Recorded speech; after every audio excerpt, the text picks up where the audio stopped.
morning, ladies and gentlemen, and viewers of 7 News Television. Barely after a day, when the International Book Fair wrapped up in Yaoundé, 7 News happened to fall into the hands of an author, an actor, and a lecturer of one of the universities in Germany. She is no other person than Madame Monjo Priscilla. Okay, Madam, let me find out from you. What is your evolution of the book fair? First of all, I want to thank you for this opportunity. I thank God who made everything possible that I will be a part of the book fair.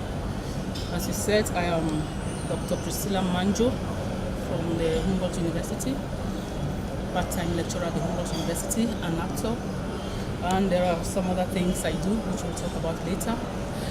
So for now, concerning the book fair, I would say, in my opinion, it was a huge success because of what we experienced. Actually, before we came for the book fair, I didn't know much about it because I didn't attend the previous one. So I got informed that there had been one in 2013, which of course I saw online and looked into some details and had an idea of how it was. So when I came and I saw what we experienced this time around, I would say that there has been a lot of improvement. A lot has been improved, and in terms of content, in terms of how everything was organized and the huge crowd that it pulled. All right, let's talk about you as an author. What motivated you to become an author? Actually, I believe that in life everyone has a calling. And I, for instance, I would identify my calling to be that of one who is called to serve. And in doing this, I would say I am a representative. I am a representative in the sense of an informant. I disseminate information. I would say I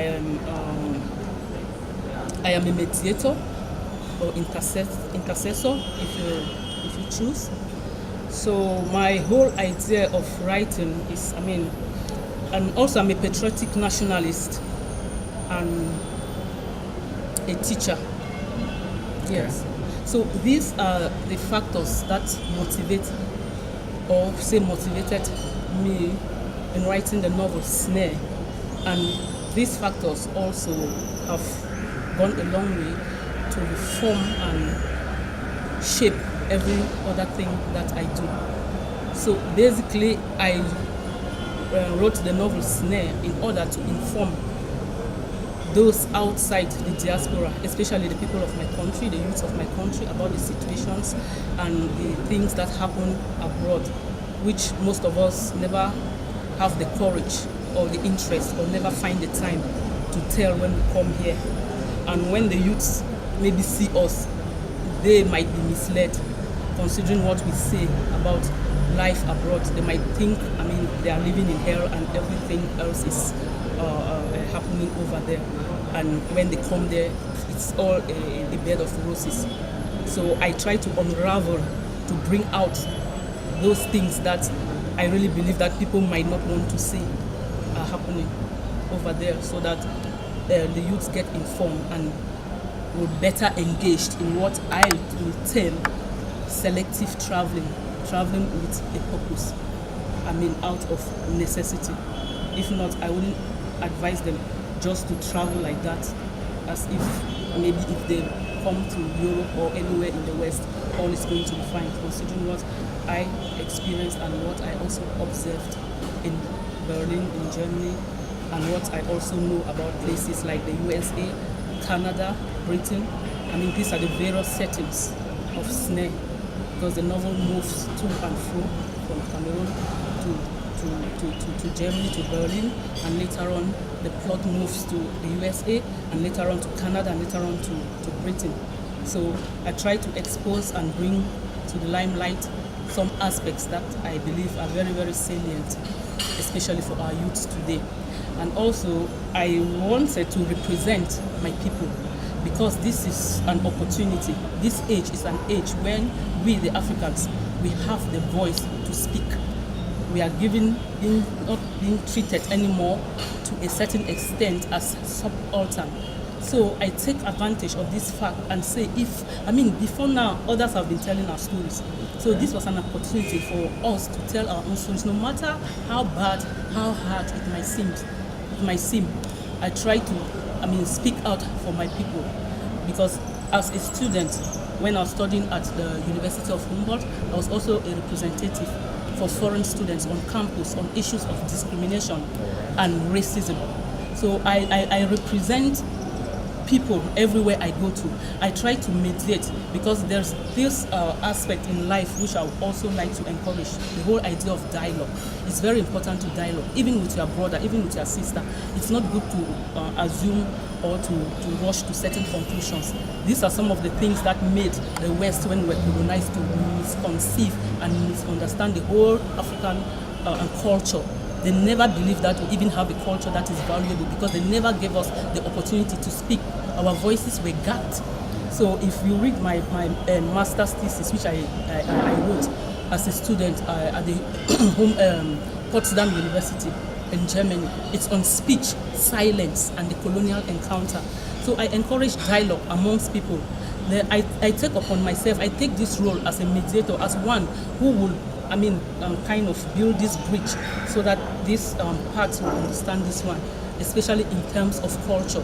So if you read the novel Snare, you will realize that African culture is being exposed. And I try to bring the Cameroonian culture to the limelight, because it's my country. As a patriotic nationalist, I should represent my country in every sphere, socially, culturally, politically, everywhere I go to. So I try to represent them in this novel by bringing the dance, the aspect of the dance during the carnival, the Kufu, which is the carnival of cultures, and I describe how the dance groups they pass by, and I try to talk about the groups from both the English-speaking and the French-speaking parts of the country. I tell about their cultural heritage also in this book, and this book is quite enriching, and I also explain how we try to cope with the menu, how we try to reenact our Cameroonian food, our Cameroonian menu, whilst living in the diaspora. All these are nostalgic feelings. That leads us to want to eat something that is closest to what we used to have home. These are all aspects that that unite the Cameroonians, even when they are living abroad, either consciously or unconsciously, because every Cameroonian will identify with certain aspects.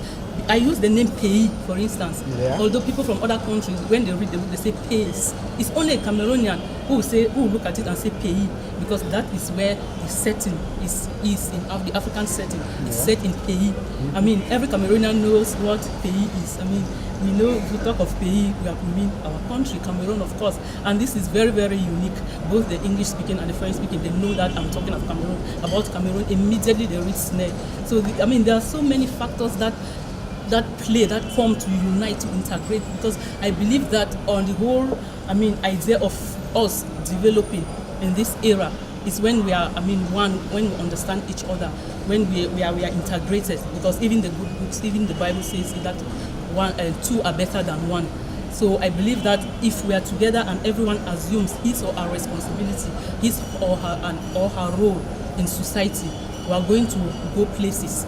That's why I say I'm a patriotic nationalist who sets the priority of the nation above every other, in the sense that if the nation is doing well, the aspirations, the hopes of the people are going to be met. I just beg to borrow from Ernest Renan. Ernest Renan's definition of a nation, it's that the nation is a soul spiritual aspect, and this soul spiritual aspect cannot manifest itself without love for one another and understanding. So I very much encourage this whole idea of dialogue to avoid misunderstanding amongst citizens who are of the same country, of the same nation, of the same heritage. And I try also through my film, I'm a filmmaker, and my first film will be coming out this year, 2016, by the grace of God. Every framework is set, and when I go back, we'll just take off, and within no time, I hope I'll be able to meet up, especially financially, to bring this film to fruition, and this is a film where I try to also expose our culture, because I started watching the Nigerian movies, like most of us we do, especially when we're abroad, we want to get a feel of Africa. And one thing I noticed, they were selling their culture through film, and I started thinking, I said, what about my own culture? Where do I come from? Why can I not do something that will also project my culture to the public? Especially over there.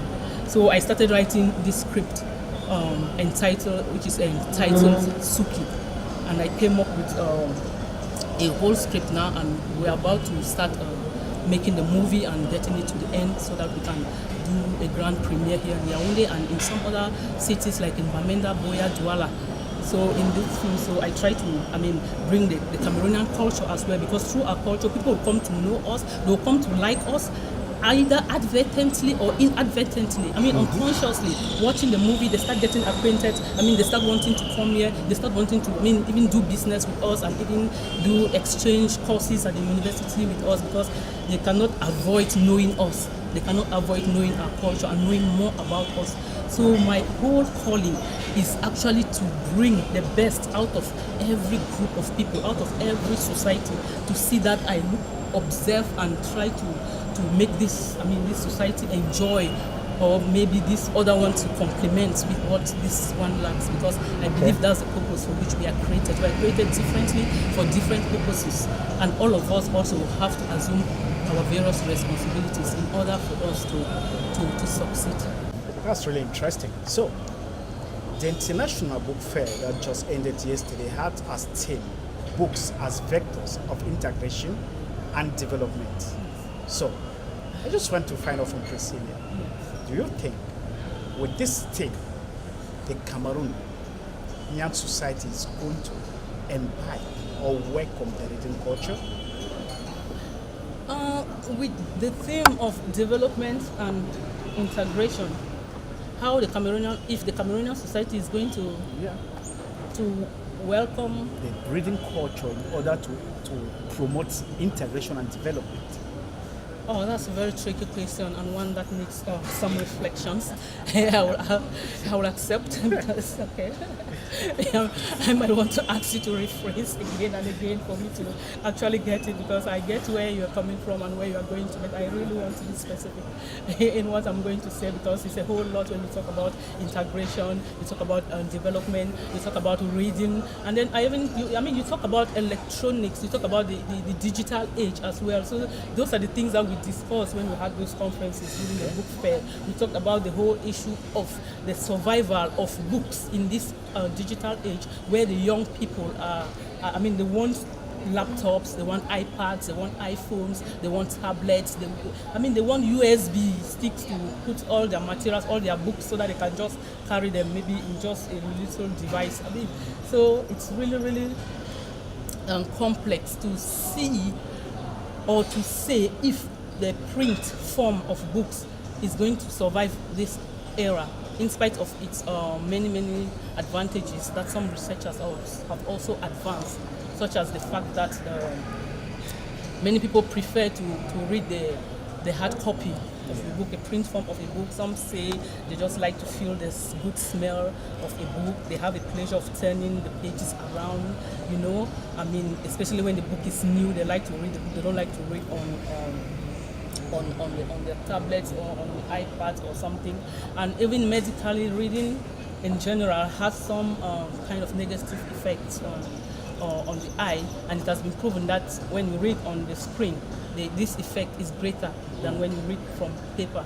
But then the scientists are not also sleeping; they're also improving on the screen quality. I see. So even our folk tales, our stories that were being told us orally, not to talk of which had been written in books, are already being animated on screen.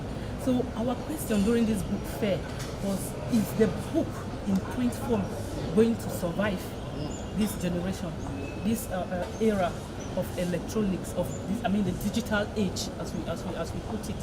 So many factors have been advanced to this. There are some that are for the book, and there are some that are for the digitalized form. both of them are books with, the print form and the digitalized forms.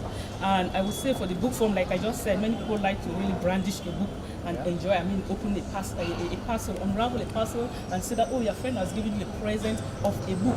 It's very exciting. That's one of the advantages for the book.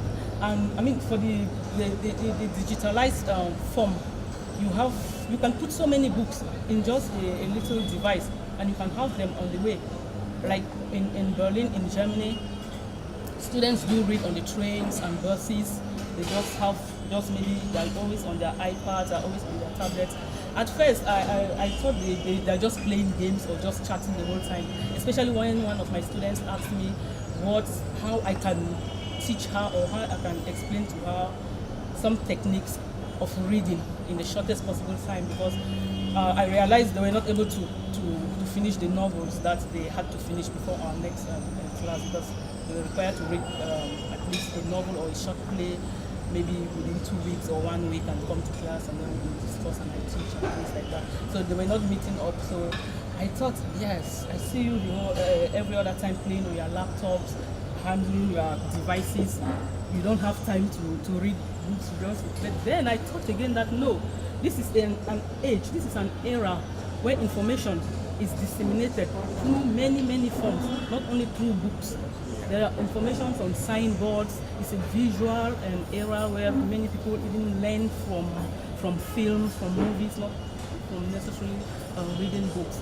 So I decided to wrap my seminars, my teachings around what is, a kind of practical utility, something that is very practical. I do a kind of practical teaching. For instance, if I want to teach like women's role in the nationalist struggle, or in nation building, or I would say I would visit a non-governmental organization, for instance, which is headed by a female, in order for the students to have some interactions with these people and the workers of this organization, and to know more about what this person, this female leader is doing, what her contributions are and things like that. This way it's more visual, it's more practical. I do a lot of outdoor class teaching where I visit places, and I even bring movies also in my seminars, even when I'm teaching on novels and things like that. And I try to let the students do some sketches from plays, and even do a lot of in-class presentations. So those forms of teaching are some of the ways that I try to handle the whole idea of disseminating knowledge during this era. But then they still have to read, so books still come in play.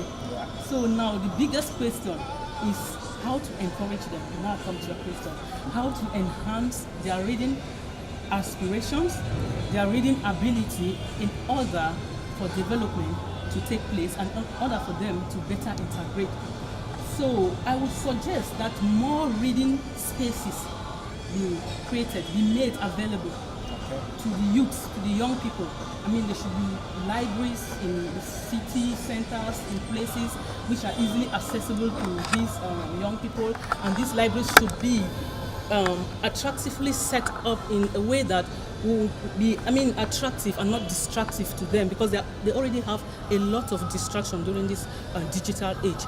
So these libraries should be set up with some other encouraging aspects, and not forgetting to also put digitalized materials, the electronic materials, computers and things like that will attract them to come there. Let them spend more time let them have that zeal to go to the library and read. And you can also encourage your kids as they are growing up. Encourage them, buy them books from time to time, or if you are reading something and you see that your kid is of age, that he or she can also read it, don't fail to drop it. Make them to grow with that interest, with that culture of reading. Like we had the book fair. I was a little bit disappointed on one of the days during this book. I don't know if it was a Sunday or on a Saturday. The place was empty. There were no people coming there. Meanwhile, as parents, we have the responsibility to bring our children. We have the responsibility to train our kids in the way that we will want them to grow and not depart from. And even if they depart from these ways when they are grown up, but we have done our part, we have to bring them to to the book fair, we have to expose them, we have to make them to know certain things, because through books we learn a lot. I know you can learn through oral tradition, visual, but there is a lot also in books that you will learn. I mean, literature books, for instance, you learn about things that it's not. I mean, it's said in sometimes in a light-hearted manner. Because the way I wrote the novel Snare, for instance, I used a lot of humor, I used a lot of satire, which is also not really just a kind of harsh satire, I would say. I do it in a way that, I mean, you laugh whilst you are reading, but then you are learning something. Yes. So I believe that the whole idea of books, the whole idea of reading will actually enhance development. And like I said earlier on, the various themes that are most often than not projected in our works are themes that are integrating, are themes that speak for the whole nation, not just for a particular group of people, like what I already highlighted from my novel Snare, and even from the novels of my predecessors like Ferdinand Olumo, whom we had his pictures and his works exposed at the book fair. Also brought to mind, the book fair also brought to mind great thinkers and writers like Bernard Fallon and Sultan Joya, the one who did the Bamum script. Yeah, the whole idea of writing. Who started this whole idea of writing is very, very important. Many people have questioned what is the Sultan doing at a book fair. This is the one who started the whole idea of writing. And I will not forget my history books, what my history books tell me. I mean, he actually used this script form of writing to write a letter to the Queen of England. Yeah, so that is very, very interesting. I mean, the organizers of this book fair, they were really thought provoking. They really, I mean, they thought well. They really thought well to include Sultan Joya in this program, because he's the one who started the whole art of writing, and if without which the West would think we never had any form of writing, and I mean, as if we're people who did not even have a language. Meanwhile, we have so many languages even before colonialism came in, and that's why I was giving my talk the other day. I was also saying that the whole issue of us, I mean, trying to see how we can build a language which is ours. I mean, develop our various African languages, because we are multicultural and we are so enriched. So we should, our linguists, I mean, find a way of making most of our languages also to be read. I was also impressed to meet Prince Kuman Dume III of Douala, who also exposed his works, and he has written something in the Douala language and things like that. And I also talked with some other colleagues, some other writers with whom we exchanged different languages. We spoke in so many languages, and we even spoke in the Beti language, and he was trying to teach me Beti, and we were just there chatting, yes, interacting and talking. So I mean, everyone had his or her own space. Yes, it was not like somebody was thinking that this one is coming to take my position. Because of what reason? All of us are patriotic nationalists for the general good of our nation. That is what is behind our minds. That's what is behind the mind of the writer, especially this one, City. Thanks very much, Priscilla, for granting us this opportunity to talk to 7 Youths, and we hope we'll get another chance to talk with you when next you are in Cameroon. Okay. Viewers, thanks very much. We've come to the end of this talk with Manjo Priscilla from Germany. I once told you she's an actor, she's a filmmaker, she's an author, and added to that, she's a lecturer. Keep watching 7 News. Thanks very much.